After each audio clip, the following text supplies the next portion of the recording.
L'opinion que quelqu'un a de toi n'a pas à devenir ta réalité. L'épisode que vous êtes sur le point de découvrir fait partie des grands classiques dans le domaine du développement personnel, de la motivation et du succès. Mesdames et messieurs, Les Brown. Je ne sais pas quel est ce rêve que vous avez. Je me fiche de savoir à quel point ça peut sembler être tiré par les cheveux. Je me fiche de savoir à quel point ça a pu être décevant, alors que vous travaillez pour réaliser ce rêve. Mais voilà ce que je sais. Ce rêve que vous gardez dans votre esprit, que c'est possible. Disons ça ensemble, s'il vous plaît. Dites c'est possible. Vous voyez, parfois on ne peut pas dire « je sais faire ça ». Mais ce que nous pouvons dire, c'est que c'est possible. Que je puisse atteindre mon rêve en courant dans sa direction, en travaillant jour après jour. Personne, mesdames, messieurs, n'aurait pu me convaincre quand j'ai commencé à travailler. C'était il y a plus de 6 ans. Travaillant sur mon rêve. Et je veux que vous réfléchissiez à votre rêve, peu importe ce que c'est. Car j'étais prêt à tenter ma chance. Et la plupart des gens ne le feront pas. La plupart des gens à qui vous parlez, pour essayer de les intégrer à l'entreprise, ne sont pas des preneurs de risques. La plupart des gens ont déjà fait tout ce qu'ils feront. Ils fondent une famille, vont au travail et ensuite ils meurent. Mais les gens qui courent vers la vie de leurs rêves ont une signification particulière. Et voici ce que je peux partager avec vous. À travers le processus de travailler sur vos rêves, vous allez subir et subir beaucoup de déceptions, beaucoup d'échecs, beaucoup de souffrances, beaucoup d'obstacles,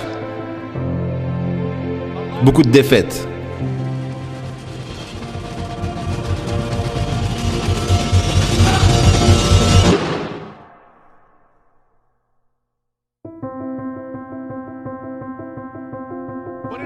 Mais à travers ce processus, vous allez découvrir des choses sur vous-même que vous ne connaissez pas pour le moment.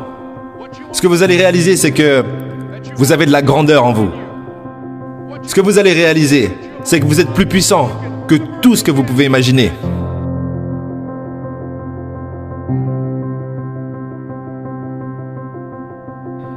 Ce que vous allez réaliser, c'est que vous êtes supérieur à votre situation. Que vous n'êtes pas obligé de passer votre vie à être une victime. Un concept qui m'a beaucoup aidé dans la gestion de mes problèmes, ça a été de réaliser qu'il y avait vraiment une hiérarchie verticale entre mes problèmes et moi. Donc soit je suis écrasé par mes problèmes, soit j'écrase mes problèmes. Mais j'ai le choix et je peux toujours choisir de revenir en dessus des problèmes. Donc imaginez que vous avez énormément de problèmes aujourd'hui, dans cette période, peu importe. Et vous allez petit à petit vous sentir écrasé par tous ces problèmes. Mais vous pouvez toujours revenir à la conscience et écraser ces problèmes en retour. Pour moi, il faut comprendre une chose. Soit vos problèmes vous enculent, soit vous enculez vos problèmes. Mais de toute façon, quelqu'un se fera enculer. Comme Jack l'a indiqué, je suis né à Miami, en Floride, dans une zone appelée Liberty City.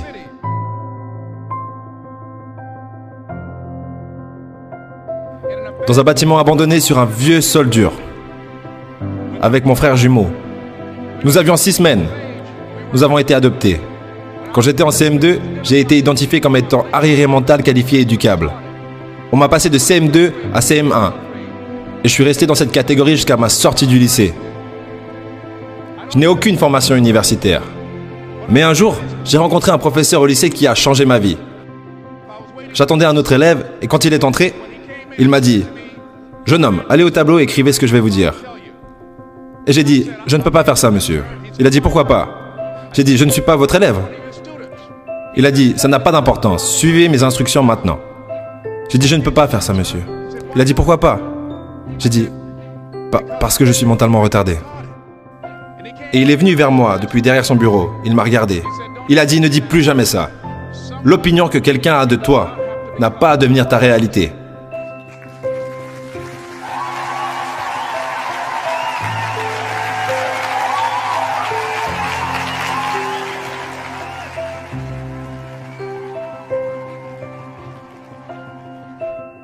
Et l'autre chose, c'est que la plupart des gens ne se sentent pas dignes. Ce que je fais maintenant, j'aurais pu le faire il y a des années. Mais parce que je n'avais pas fait d'études supérieures, parce que je ne croyais pas en moi, parce que je laissais l'opinion des autres contrôler mon destin, je n'agissais pas sur mes idées. Si je vous dis réussite, échec, au premier abord, on dirait que c'est deux choses séparées. Mais ce n'est pas le cas. C'est deux éléments, deux facettes opposées à la même pièce. Imaginez une pièce. Sur le côté face, c'est la réussite. Sur le côté pile, c'est l'échec. Les gens voient le côté face, mais si je veux vous donner la réussite, je dois vous donner l'échec avec. Du coup, si vous voulez réussir, vous devez accepter l'échec avec. C'est une pièce avec deux facettes différentes. Exemple, Thomas Edison. Vous savez qu'il a créé l'ampoule électrique. Combien d'essais il lui a fallu? Ludo, d'ailleurs, combien d'essais il lui a fallu? Je ne me souviens plus. 2000 essais. 2000 essais. Imaginons qu'il a arrêté au 1999e essai. Ça aurait donné ça. Pour nous tous. Ouais, c'est pas top hein, dans le noir. On reprend.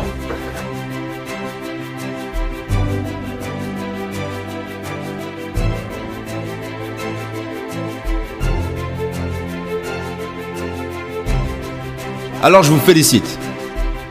Parce que vous rêvez. Parce que vous courez vers votre rêve. Je vous félicite de croire en vous-même. Parce que c'est ça, la vie. Se dépasser et relever des défis. Tout en cherchant des moyens pour s'améliorer. Non seulement il est important pour vous de savoir qu'il est possible de choisir votre avenir, mais il est nécessaire que vous travaillez sur vous-même, que vous vous développiez. Il est nécessaire d'extraire de votre vie les personnes qui vous bouffent votre énergie, des personnes qui ne veulent rien, des gens qui ne se battent pas, des gens qui ne se défient pas, des gens qui ne grandissent pas, des gens qui ne rêvent plus. Il est nécessaire que vous vous aligniez avec les bonnes personnes et que vous attiriez les bonnes personnes dans votre entreprise. Des personnes affamées, des personnes imparables et déraisonnables, des personnes qui refusent de vivre leur vie juste comme ça et qui en veulent plus. Il est nécessaire de savoir que tout le monde ne verra pas ça, que tout le monde ne se joindra pas à vous, que tout le monde n'aura pas la vision. Il est nécessaire de savoir ça, que beaucoup de gens aiment se plaindre, mais qu'ils ne veulent rien faire de leur situation, que vous êtes une espèce peu commune. Vous savez, vous devez savoir en vous que je peux le faire, même si personne ne le voit pour moi, je dois le voir pour moi-même. C'est nécessaire. Il est aussi nécessaire, mesdames et messieurs, que vous fassiez preuve de créativité lorsque vous travaillez sur vos idées. Que vous compreniez l'importance de changer, de réajuster vos stratégies. Bien souvent, nous pouvons avoir une bonne idée. Mais si vous ne la faites pas avancer correctement et que rien ne se passe, vous vous découragerez, penserez que cette idée ne fonctionne pas, mais non, ce n'est pas vrai. Peu importe ce que vous voulez faire, peu importe ce que vous voulez obtenir. Ne commencez pas par travailler trop dur. Commencez par réfléchir, puis travailler dur et intelligemment. Comment je procède pour faire ça? Je divise, peu importe ce que je dois faire, je le divise en deux étapes. La première étape, c'est que je dois travailler sur moi, pour qu'ensuite, le moi sur lequel j'ai travaillé puisse travailler pour moi. Il est nécessaire que nous devenions créatifs. Je me souviens, quand j'étais à New York, je marchais dans la rue, et un gars m'a approché et a dit « Eh monsieur, est-ce que je peux faire briller vos chaussures ?» J'ai dit « Non, je suis pressé, j'ai pas le temps. » J'ai continué à marcher et quelqu'un d'autre a dit « Eh monsieur, vos chaussures ont l'air sales, puis-je les cirer ?» J'ai dit « Non, désolé, je n'ai pas le temps, je suis occupé. » Là, je commence à marcher plus vite et beaucoup de gens m'ont sollicité pour mon argent. Et puis finalement, un jeune homme est venu devant moi et il a dit « Excusez-moi. » Il a commencé à compter 97, 98, 99, 100. Il a dit « Monsieur ?» J'ai dit « Oui. » Il a dit « Venez s'il vous plaît. » J'ai dit « Qu'est-ce qu'il y a ?» Il a dit « Aujourd'hui c'est mon anniversaire. » Et chaque année, juste pour remercier Dieu pour une autre année de vie, la 100e personne qui passe devant mon stand de cireur de chaussures, je lui offre un cirage gratuit. Me feriez-vous cet honneur? J'ai dit pourquoi pas, bien sûr. Je me suis mis sur le stand de cireur à chaussures, je me suis assis là, et il a fait briller mes chaussures avec diligence. Et quand je suis descendu, je les ai regardées, elles étaient brillantes. Et j'allais m'en aller, et je lui dis merci, et je m'arrête et je lui demande « Mais combien facturez-vous habituellement ?»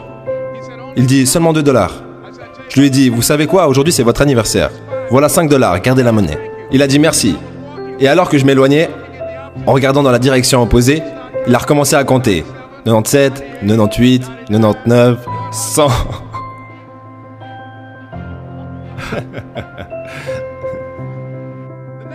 L'étape suivante est que c'est vous. C'est vous.